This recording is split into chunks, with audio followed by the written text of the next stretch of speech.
5 inmates have been killed. Part of the Parchment prison unit has been set on fire, and 2 inmates escaped and were eventually recaptured.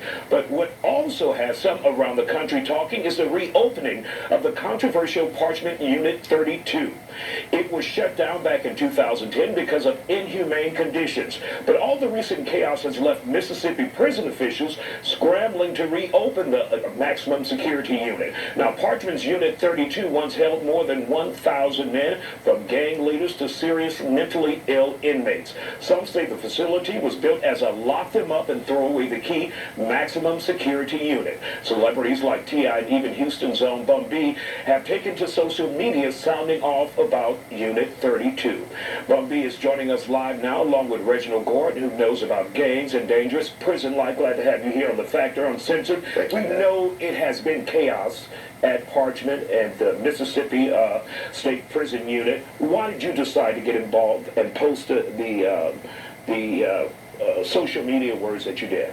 Well, you know, we try, you know, where I'm from and my background, we don't forget about our brothers and sisters locked behind the walls. And there's a lot of times where things are happening to them, but they don't have a voice or a platform to speak up about them. So we wanted to make sure myself, Trey, T.I., and other artists felt that it was necessary for us to use our platform to bring awareness to the inhumane conditions that are going on right now in Parchment Unit. And what are some of the conditions you're hearing about that you're concerned about? Well, it's not even about hearing. Like, you can see them. Like, some of the inmates in one way or another have phones and been able to get video out of the unit. There's no power.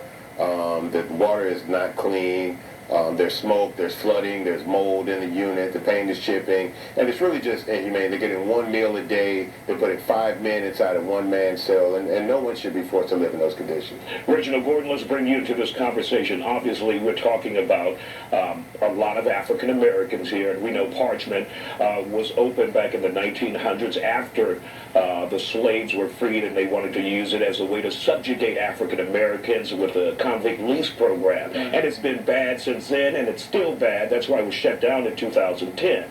But do you see a race playing a role in this? Well, you know, prisons have always, when I went in, was segregated. You're saying I went in the 70s and it was segregated then, and it always still played that part. Even when you go in there now, you got one sits on the kitchen, black sits on one side of the kitchen, and Hispanic sits on the other side of the kitchen. So prison have always been segregated since I've known it, you know what I'm saying? And the sad thing about it, you know what I'm saying, that this is not a secret to what's going on in the prison systems around the country. You know what I'm saying? I'm just glad that the brothers had phones. You know what I'm saying? These phones have really brought out what we have always been saying happening to black men. Now that it's on the streets and now it's in the prison system where the brothers can get the phone and show the world what's actually happening to us and how they are killing us and creating situations to where we kill each other with that gang lifestyle. Because Mississippi is one of the poorest states in the United States. And it so happened to have one of the highest incarceration rates in the world. So therefore, when you create a system like that, you create survival mechanism with them brothers in that institution, not only in Mississippi, but it's in Texas too.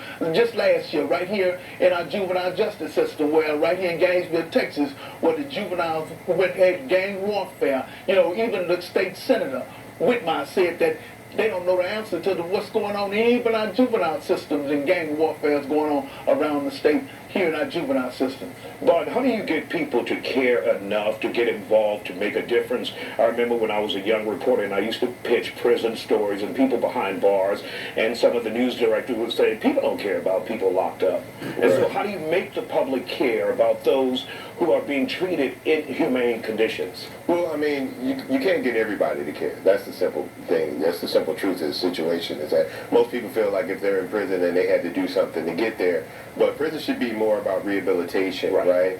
And giving people a pathway to think about what they've done to try to change their ways, change their mind, and give them social skills that they can come back into society and assimilate properly. But when people are living in these kind of conditions and having to, you know, deal with no food and no electricity, I mean, they're not concerned about rehabilitating. You know what I'm saying? They actually become more angry and more disenfranchised under those circumstances. So if we want these people to come back and be productive in our society, then we need to care about the conditions that they live in and that they're given an opportunity to be able to contribute to society. How do they get control of the